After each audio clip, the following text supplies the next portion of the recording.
Bom dia!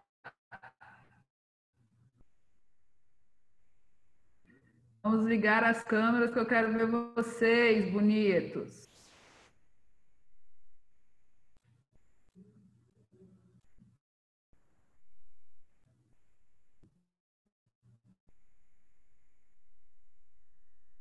Bom dia, bom dia. Colocando a presença no chat, por favor.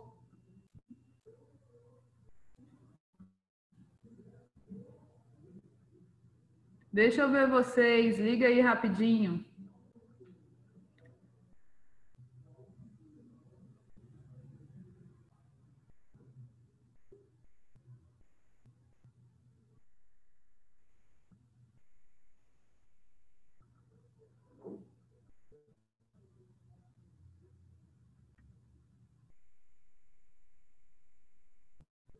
Vamos lá? Queridos, pegando o material de vocês, eu coloquei no Alunos Book hoje cedo o gabarito do capítulo 8 para que vocês façam a correção, né? Nós vamos começar o capítulo 9. O capítulo 9 tem 2 temas, né? Ele é um pouco menor do que o 8. Nós ficamos aí 3 aulas, né? 4 aulas, eu acho, com o capítulo 8, porque ele era bem extenso, né? Agora, nós vamos começar o capítulo 9 e dividi-lo em 2 tempos. Primeiro, nós vamos falar dos Estados Unidos no século XIX e depois do imperialismo, ok? Então, vamos abrir o material de vocês, página 26, capítulo 9, página 26. Bom dia quem está entrando agora, colocando a presença no chat, ligando as câmeras. Ai, que povo difícil. Vamos.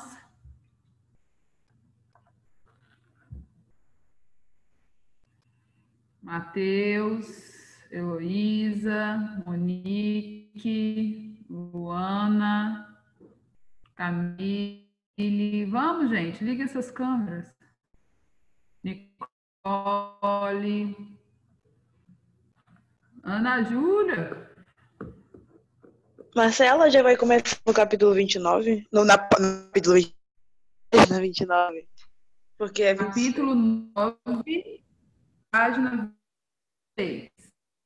Ah, tá.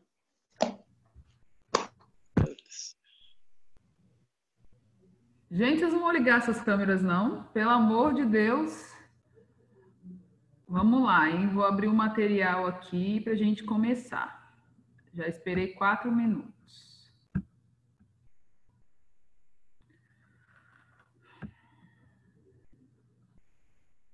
Vamos lá? Nós começamos no capítulo 8 a falar do século XIX, né? Que foi um século de grandes mudanças, de grandes reivindicações no mundo todo. Aí, recordando que falamos no capítulo 8, falamos do nascimento das ideologias, falamos das unificações, falamos da Comuna de Paris, mas precisamos lembrar que, ao mesmo tempo que isso acontecia lá, o Brasil viveu aqui, no século XIX, o primeiro reinado, o período regencial, o segundo reinado, todos eles com muitas reivindicações, questões políticas, conflitos, né?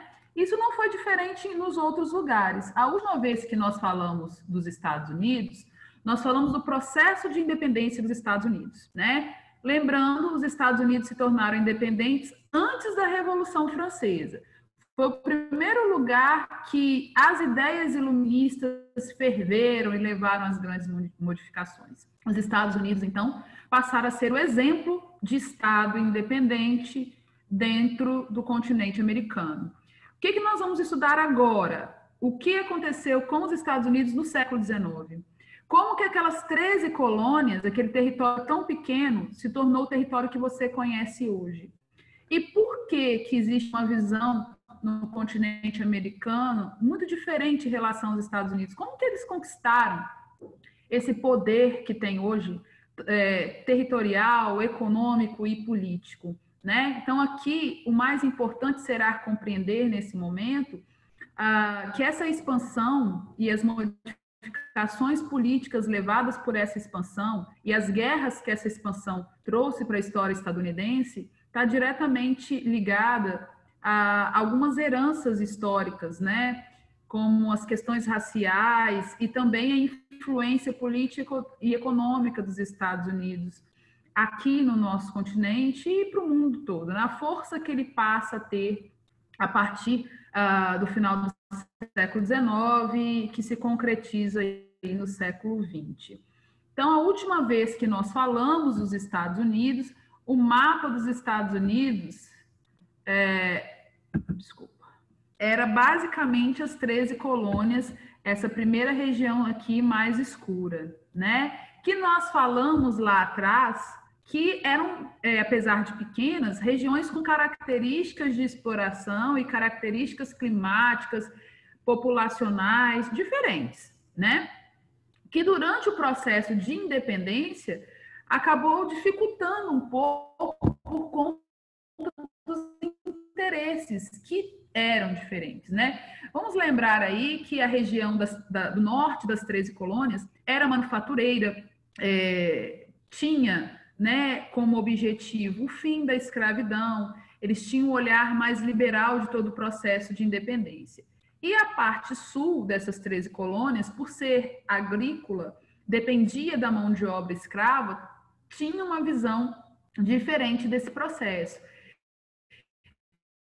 E isso fez com que os Estados Unidos se tornassem independentes, adotassem uma república, mas permanecessem escravocratas. E é agora que nós vamos perceber a mudança geográfica e política social também dentro dos Estados Unidos, que infelizmente deixam raízes na história deles, feridas, importante acentuar isso aqui antes de você compreender esse processo. Por quê? Nós construímos o nosso olhar histórico pautado num eurocentrismo muito grande. No final do século XIX, no início do século XX, nós vamos observar a ascensão estadunidense. E essa visão que nós temos dos Estados Unidos hoje é uma construção do século passado, por tudo que acontece, principalmente depois da Segunda Guerra Mundial. Mas nós precisamos saber que isso não vem do dia para a noite. Isso é uma construção também, que acontece nesse momento, porque no século XIX, os Estados Unidos participam da Segunda Revolução Industrial e também entram no período imperialista, só que com um imperialismo diferente, que era através da influência política, tá? Então, essa primeira fase do nosso conteúdo está em cima dessa construção histórica estadunidense, tá bom? Que nós estudamos de forma muito profunda e eu acredito que muitas coisas mudaram dentro do currículo, eles permaneceram com isso, e a gente precisa avaliar qual que é a parte boa, né? É você buscar olhar a construção estadunidense de forma diferente, porque existe uma construção, principalmente por causa da mídia, que coloca os Estados Unidos numa posição infinitamente superior à nossa, como se lá não existisse pobreza, não existisse questões sociais difíceis de se resolver, como racismo, por exemplo. E nós vamos perceber aqui agora que a história não é bem assim, ok? Então, vamos lá. Esse mapa aqui, a parte direita desse mapa mais escura, mostra como era a evidência nas suas vários acordos. Um deles era a Lei de Quebec. Essa lei, queridos, impedia a ocupação das terras a oeste, ou seja, a saída desse périplo, onde estavam as 13 colônias, aquele corpinho ali, para a região oeste. Quando eles se tornaram independentes, eles começaram a assinar esses tratados e depois questionar algumas coisas ali assinadas.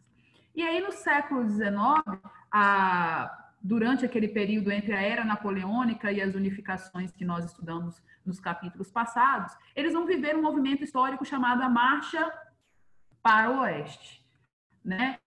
Que é um período longo em que os Estados Unidos vão anexando territórios, conquistando territórios, através de conflitos, de compra e da morte de muitas pessoas, porque a região oeste desse território onde viviam os indígenas estadunidenses, ok? Marcela, como que se justificava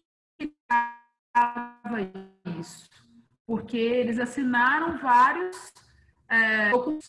Como que isso é justificado? Bom, surge nessa época várias teorias de justificativa para expansão e domínio de território. Nós vamos falar disso aqui agora. Na próxima aula, quando falarmos de colonização, de neocolonização da África e da Ásia, nós vamos falar de outras justificativas históricas. Da mesma forma que no século XVI, Portugal e Espanha precisavam justificar as ações no continente americano, os Estados Unidos também criaram uma justificativa para essa expansão, para a anexação, para os conflitos e para as mortes que ocorriam, né? Qual justificativa era essa? A ideia do destino manifesto. Eu peço para que vocês interpretem essa expressão, destino manifesto.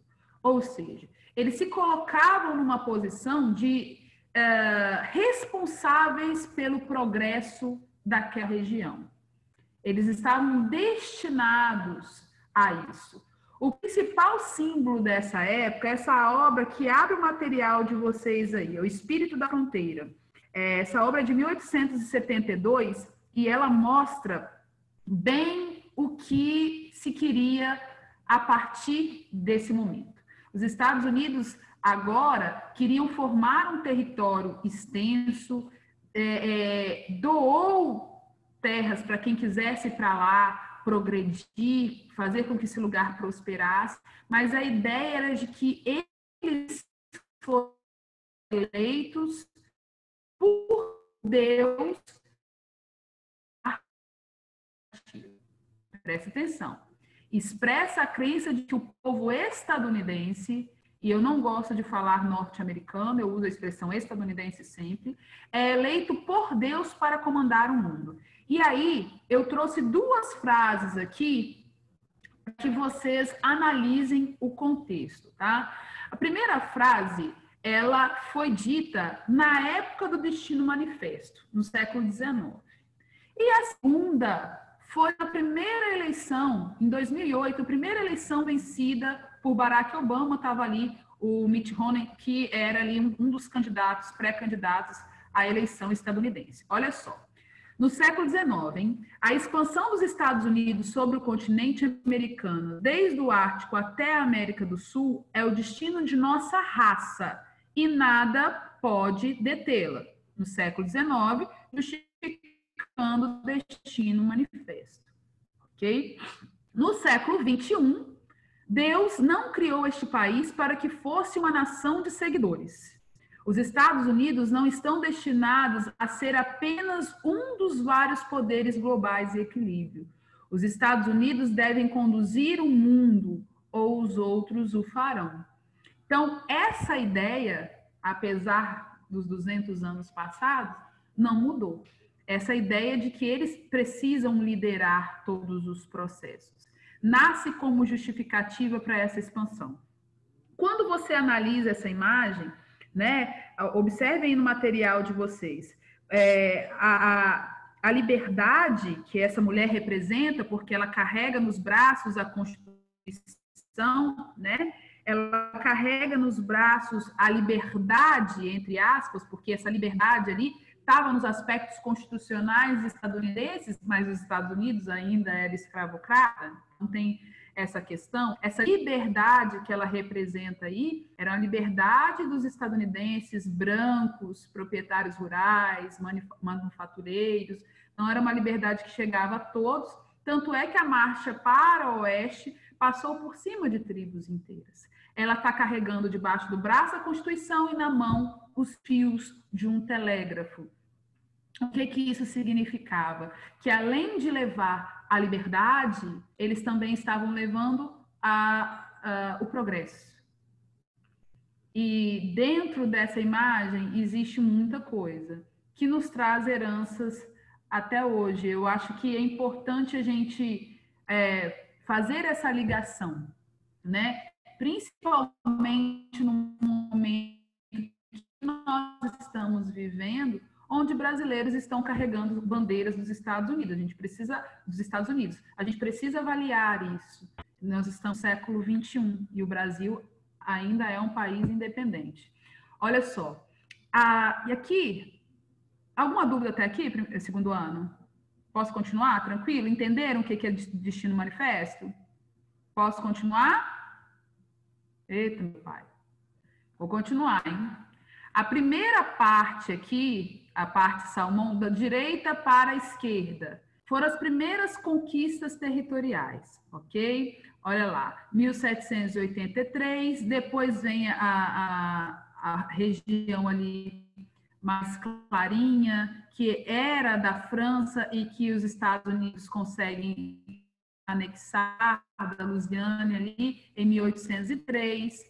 Em 1845, aquela parte do Texas ali, né, que pertencia, parte dela, à Espanha, aí vai, desculpa, a região do México, né, independente, e vai. 1848, outra parte que também pertencia ao México, 1846, lá em cima, outro território.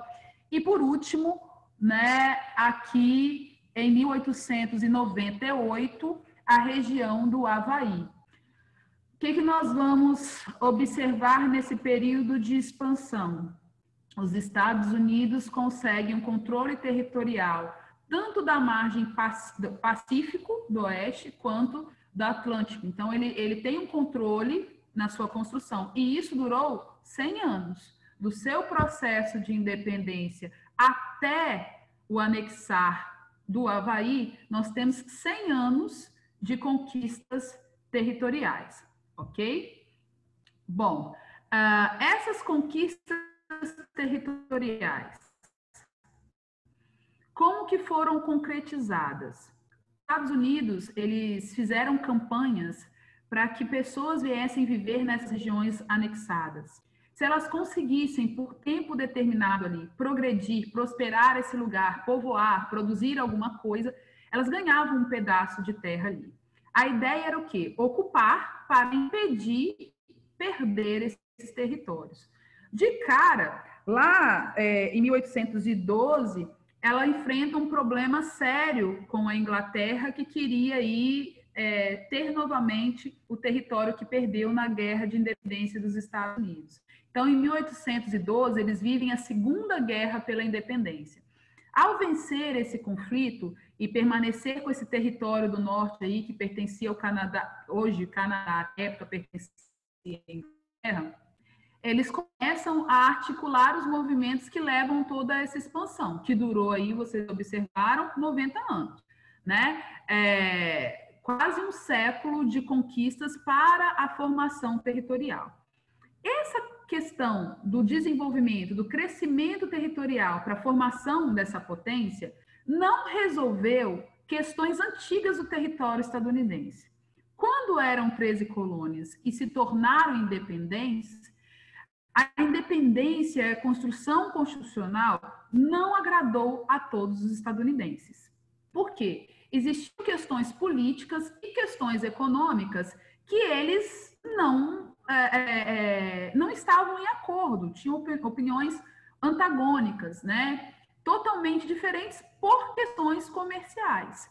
E aí você vai parar para pensar em todas as justificativas, tudo aquilo que eles nos trouxeram para analisar nesse momento, e eu disse aqui para vocês, disse aqui não, quando nós estávamos em sala de aula ainda, né? Que foi o primeiro grande movimento de influência iluminista, e o iluminismo, ele é claro em sua base de liberdade, igualdade, fraternidade. Se ele é assim, como que a formação dos Estados Unidos, né, independente, continuaria escravocrata? E outra coisa, como que essa expansão territorial de um país independente, que era exemplo para todos, vinha passando por cima de povoados, de tribos que viviam na região oeste? Então, existe muita contradição nessa questão histórica, né? Outra coisa que a gente precisa lembrar nesse momento aqui é que enquanto os Estados Unidos expandiam o seu território no início do século XIX, a Europa vivia a era napoleônica, o bloqueio continental, e todas aquelas questões de conflito entre a França e a Inglaterra. Por que os Estados Unidos potencializam tanto essa expansão e o desejo de povoamento aqui e de concretização era cada vez mais forte?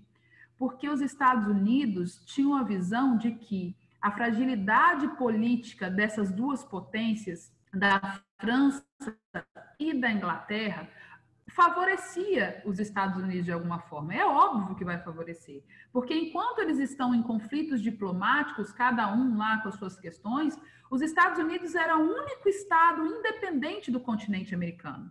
Então, o que cabia ele agora? Já que eles estão brigando, eu vou buscar aumentar a minha influência dentro do continente para ganhar os mercados aqui dentro. Então, tudo isso acontece ao mesmo tempo.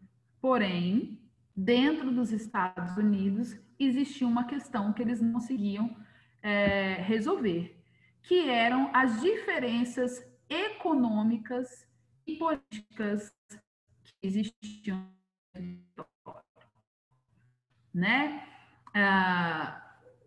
A Constituição era clara em seus aspectos, os Estados Unidos se tornaram independentes naquela ideia de liberdade, Estados Unidos da América, mas de unidos mesmo, eles não estavam muito, não. Por quê? Eram muito diferentes em suas estruturas, né? Olha só, o Norte, agora, no século XIX, é industrializado, né? Lá ele passou da manufatura para a industrialização e era abolicionista por questões óbvias, né? Se eu estou passando por um processo de industrialização, eu preciso manter o mercado consumidor. Se eu vivo num país escravocrata, eu perco o mercado consumidor com essa mão de obra que presta serviço, mas não ganha dinheiro, então ela não vai comprar. Então, o que eles queriam? A abolição para a potencialização do seu mercado consumidor. Já o Sul era rural e escravista. Era escravista e tinha uma visão bem conservadora dos seus aspectos políticos e sociais. Qual era o conflito claro entre esses grupos? Olha lá, principais divergências. Tarifas sobre importações, que eram semelhantes, mas os produtos produzidos eram diferentes. A política de distribuição de terras adotada durante o período de expansão e a escravidão. Tá? A tensão aumentou com a crise de 1857. Essa crise foi uma das crises que o capitalismo enfrentou durante seu processo e quando essa crise se potencializa, os Estados Unidos elegem Abraham Lincoln como presidente. Abraham Lincoln é esse homem que aparece aí embaixo para você. Abraham Lincoln foi claro em sua campanha, ele era norte e era bem claro nas suas intenções abolicionistas, e isso, obviamente, provocou uma reação muito grande dos sulistas, né? Essa reação sulista com a eleição de Abraham Lincoln é que leva à guerra entre os estados, né? Chamado Guerra de Secessão, que é guerra que queria uma separação, né? Ela durou de 1861 a 1865, levou à morte aí de 970 mil estadunidenses na época, voto dos sulistas, né, dos Estados Confederados. Esse conflito, gente, levou a algumas transformações legislativas dentro dos Estados Unidos. Isso não quer dizer que, no final dessa guerra, todas as conquistas sociais foram sanadas. Nós vamos trabalhar isso aqui, olha só, vou voltar aqui. A guerra foi entre 1861 e 1865, ok? Olha a dificuldade de uma concretização desses movimentos. A Lei da Emancipação vem em 1863, entre aspas, a libertação dos escravos das áreas fiéis à União. Então, onde que esses escravos primeiro foram libertos? Na parte norte, fiéis à União, Aí também deveria estar entre aspas, porque é quem é fiel a Lincoln no processo que eles estavam vivendo, né? Em 1865, no final da Guerra de Secessão, vem a 13ª Emenda Constitucional. Eles não fazem uma nova Constituição. A história dos Estados Unidos tem uma Constituição concretizada, ok? Eles vão fazendo emendas. Em 1865, vem a emenda que proíbe a escravidão em todo o território estadunidense. A abolição deles, ok? Essa lei não significou conquistas diretas para o povo que ali estava sendo escravizado. Porque a partir do momento que se tornam livres, você imagina que vai ter direitos que todo cidadão ali tem. E não é isso que acontece, tá? Essas conquistas, elas são graduais. Olha só. Só em 1868 que eles passaram a ter direitos iguais aos dos brancos.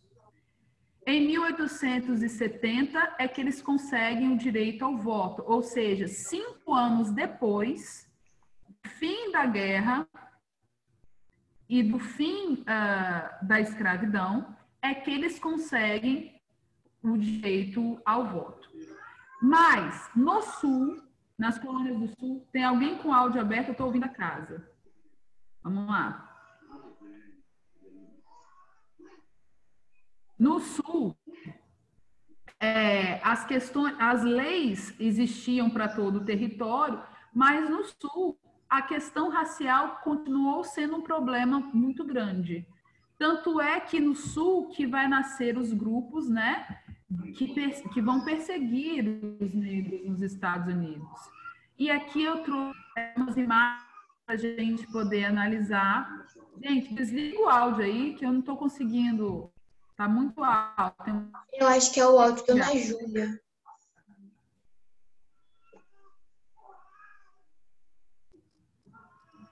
Segura. Ana Júlia. Está aparecendo alto aqui para mim. Vamos lá. As questões raciais se ampliam depois disso. Porque os confederados do Sul, eles perdem a Guerra de Secessão, eles ficam incomodados com as leis e as conquistas graduais, porque se você for pensar que 5 anos foi só para ter direito a votar, 2 anos para ser visto igual ao branco, e é lá no Sul que começam os movimentos de segregação, que no final do século XIX, no início do século XX, os Estados Unidos vão viver de forma muito intensa e que até hoje vivem. E a gente vai falar um pouquinho mais sobre isso daqui a pouco. Aí embaixo, um personagem que vai aparecer outras vezes aqui pra gente, tá? Que é o Martin Luther King, que é um dos principais líderes da luta contra essa segregação, que tem início exatamente no momento em que os negros passam a ter direitos dentro dos Estados Unidos, né? Ali um bebedouro de um lado para o branco, do outro lado para os coloridos, né? Embaixo aqui, uma frase de Martin Luther King muito forte. Não haverá tranquilidade nem sossego na América enquanto o negro não tiver garantido seus direitos de cidadãos, enquanto não chegar a radiante dia da justiça. A luta dos negros por liberdade e igualdades de direito ainda está longe do fim. O Martin Luther King, ele aparece como uma figura política na década de 60 nos Estados Unidos, mas o que faz com que ele apareça como essa figura tão forte, tão política, foi um movimento protagonizado por uma mulher chamada Rosa Parks. Não sei se vocês já ouviram falar nela. É uma mulher de uma história muito forte, que várias séries e filmes trataram deste período, mas eu acho que a figura dela é uma figura de resistência muito importante a se narrar aqui, e já caiu no Enem algumas vezes. A Rosa Parks era uma costureira estadunidense, e ela todos os dias pegava o ônibus para ir trabalhar e voltar do trabalho, e depois de um dia cansativo de trabalho, a Rosa pegou esse ônibus para voltar para casa. Ela morava no sul dos Estados Unidos, não lembro direito o lugar, acho que é Alabama, não sei, que ela pegou esse ônibus para voltar para casa, mas quando ela chegou dentro do ônibus, eles trocaram a placa de lugar de uso exclusivos para branco, e o motorista do ônibus pediu para que ela se levantasse do lugar, porque ela estava ocupando um lugar de brancos. Na época desse período de segregação, né, do apartheid estadunidense. E ela se negou a levantar. E o motorista falou, olha, se você não levantar do lugar, eu vou precisar de chamar a polícia. Ela falou, beleza, chama a polícia. E virou aquela confusão, né? Ela foi presa, ela era batista da igreja do Martin Luther King, as pessoas se mobilizaram, chamou a atenção do estado todo na época, só que 75% de todos os usuários do transporte público da região eram negros. E o que eles conseguem fazer depois da prisão de Rosa Parks? Eles conseguem fazer uma rebelião onde todos os negros pararam de usar o transporte público na região. Eles eram 75% de todos que usavam. Como o apartheid vira lei na região e as federações nos Estados Unidos elas têm autonomia para isso, eles falaram, olha, então tudo bem, se a gente não tem direito a um espaço como branco dentro do ônibus, nós não vamos mais andar de ônibus. Eles fizeram isso por 370 dias, mais de um ano. Eles andavam quilômetros para ir trabalhar e voltar para não andar de ônibus. Foi uma união muito forte, que quebra boa parte das empresas lá, porque dependiam deles pagarem a passagem, eles não estavam mais usando. Para vocês terem noção do que uma ação pode fazer num lugar onde as pessoas têm consciência dos seus direitos e das suas lutas, né? Isso não quer dizer que eles conseguiram solucionar o problema, mas eles chamaram atenção para as questões que viraram grandes problemas, como o Ku Klux Klan, né? Eu acho que vocês eram muito crianças ainda quando começaram a usar a expressão KKK para rir na internet, né? Até hoje se usa essa expressão, só que hoje as pessoas costumam colocar mais Ks. Quando começou, muitas pessoas questionaram o uso por causa do Ku Klux Klan. Ku Klux Klan é um movimento que, infelizmente, voltou a aparecer de forma ilegal nos Estados Unidos nos últimos 5 anos. O Fantástico fez até uma reportagem sobre isso, porque é muito triste você viver em pleno século XXI e imaginar que existem ainda esses grupos, né? Ele surge em 1865. Presta atenção, ele surge no ano do fim da Guerra de Secessão. Os sulistas, eles perdem essa guerra, mas eles não se conformam com essa condição. E é aí que nasce essa ideia de segregação e perseguição dos negros dentro dos Estados Unidos, né? Então, Ku Klux em grego significa círculo e clã significa clã, que é família, né? Era a ideia, quando foi criada, era para prolongar a fraternidade das armas. Tornou-se uma organização com o objetivo de aterrorizar os negros sem instrução, supersticiosos e impedir a integração social dos negros recém-libertos. A ideia era impedir que essas pessoas progredissem naquela região e tivessem seus direitos assegurados. Uma coisa muito triste, que é muito bem narrado no filme, que inclusive o material de vocês indica que é 12 anos de escravidão. Tá? Em 1882, a Suprema Corte estadunidense declara o fim da existência do Ku Klux Klan. Ele surge em 1915. Agora, em 1915, quando ele surge no iniciozinho, ele ressurge no iniciozinho do século XX, ele era muito mais nacionalista e agora xenofóbico, começa a perseguir grupos religiosos e imigrantes dentro do território estadunidense. E aí, lá na década de 60, novamente o grupo é perseguido, some, e aí volta agora. Se eu não me engano, tem uns 5 anos, mas ele não é legalizado, eles se encontram de forma ilegal mesmo assim, né, traz aquele ranço. Eu acho que ainda tem muito a se falar sobre isso. A eleição do Barack Obama em 2008, ela trouxe a sensação de que os Estados Unidos ia romper com esse momento histórico, né? Primeiro presidente negro estadunidense. Só que ele não conseguiu isso. E a gente percebeu bem no final do governo dele a quantidade de negros que morreram, inclusive sufocado pelo pé de um policial estadunidense, né? A gente percebe que eles ainda têm essa ferida, como nós temos várias feridas. E agora, com corona, as regiões mais pobres, as regiões Nova Orleans, aquelas regiões onde tem uma concentração muito grande de negros e é a região mais carente, mais pobre, onde estão morrendo mais pessoas, né?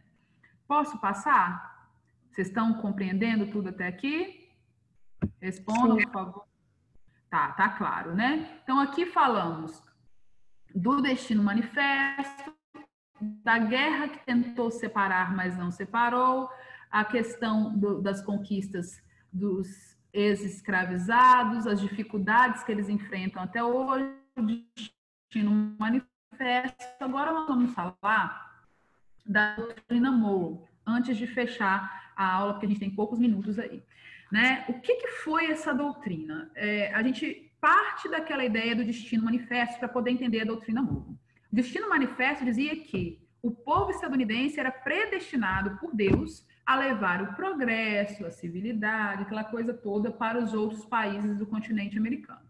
Eu mostrei para vocês que isso não é uma ideia daquela época só, né? Que até hoje tem gente que repercute isso lá. Vou beber água, só um minutinho.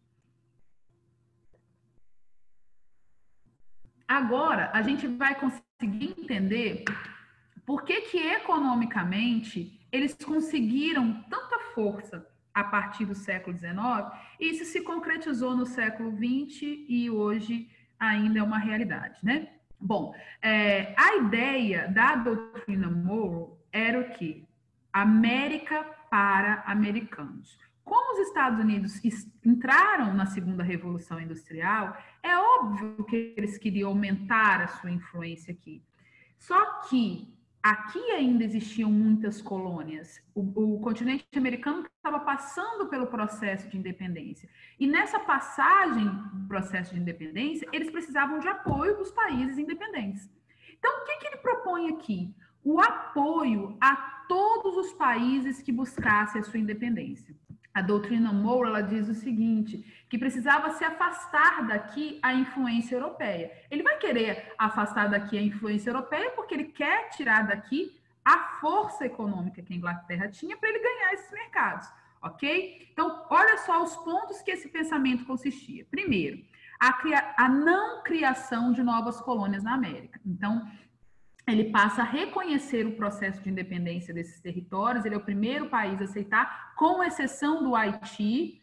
Nós vimos isso lá atrás, quando o Haiti se torna independente numa revolução negra de ex-escravos, os Estados Unidos não aceitam a independência do Haiti, porque eles ainda viviam a escravidão. Então, como que eu vou aceitar a independência de um país feita por protagonizada por escravos, se eu ainda sou escravocrata? Então, a doutrina Monroe, ela tem essa questão aí, né, um pouco nebulosa. Então, vamos lá. Segundo ponto, a não intervenção nos assuntos internos dos países americanos. Esse ponto diz o seguinte: nenhuma questão política do continente americano pode ser influenciada por países europeus. Para quê? Para evitar a fortificação da Inglaterra aqui dentro, que é principalmente a Inglaterra, os europeus. Então, toda a força política dos Estados Unidos daqui para frente estaria concentrada no desenvolvimento dos Estados americanos, ok? E a ideia contrária à colonização. Os Estados Unidos incentivavam a independência e, de preferência, que essa independência fosse republicana, tá? O que não aconteceu conosco aqui. O último ponto que nós vamos trabalhar foi a estratégia econômica que ele adotou para que a doutrina Monroe fosse colocada em prática, né? Porque, eu vou apoiar, mas eu vou apoiar como? Em cima de que estratégia? Que é o Big Stick. Essa imagem aí é uma imagem bem concreta, bem forte dentro dessa construção, né? Ela não está aparecendo aqui para vocês. Não, ela aparece. Lá na página 31, mas não é essa, é uma parecida com essa, que eu trouxe aí para vocês. Na página 31. Então, o que foi? Foi uma união aduaneira, foi uma união entre os estados independentes, economicamente falando, né? Para que unidos conseguissem vantagens econômicas. Olha lá. A perspectiva era de aumentar a produção e proteger os mercados que estiveram mais presentes, o momento que teve mais presente no discurso norte-americano, estadunidense, né? O que ele queria ali? A união entre esses estados, nos Estados Unidos, com a diminuição de impostos comerciais, a fim de um favorecer o outro.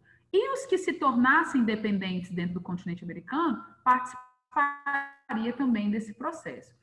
Os projetos expansionistas americanos ficaram claros na primeira Conferência Internacional Americana, logo no início do processo de independência das colônias, principalmente as espanholas.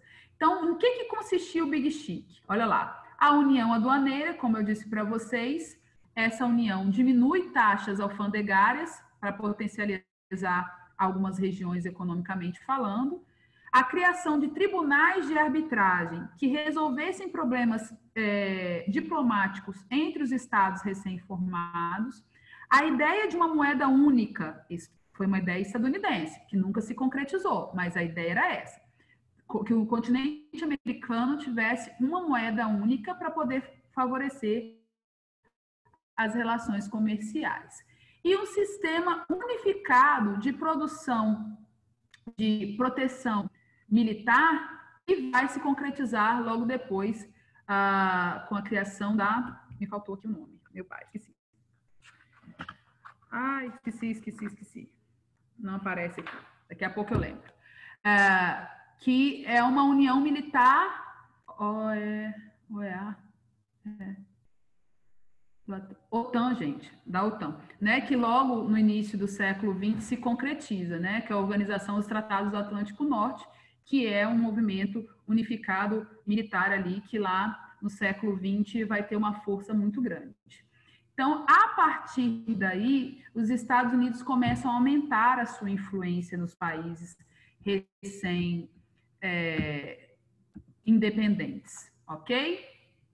Na próxima aula a gente continua. Deixa eu ver vocês para dar tchau. Não vão ligar a câmera de novo. Gente, então olha só. Eu fui com vocês até a metade da página 31. Já está lá no Alunos Book para vocês começarem a estudar este capítulo, ok? Então vamos começar a leitura, assistir a videoaula do início do capítulo lá, usando o QR Code, e depois nós vamos passar para o imperialismo ou neocolonialismo, que é um conteúdo mais extenso, mais complicadinho aí, que nós vamos precisar de um momento maior. Eu vou tirar aqui a foto da lista de presença, só um minuto, para a gente encerrar.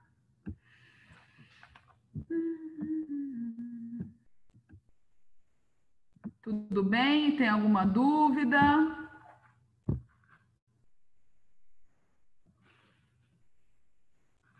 Alguém quer falar alguma coisa? Tem alguma dúvida? Não?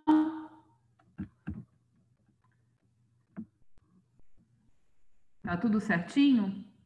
Então, queridos, até quinta-feira, né, que a gente tem outro encontro marcado. Estudem, assistam os filmes indicados, tá bom? Tô com saudade de vocês. Beijinhos.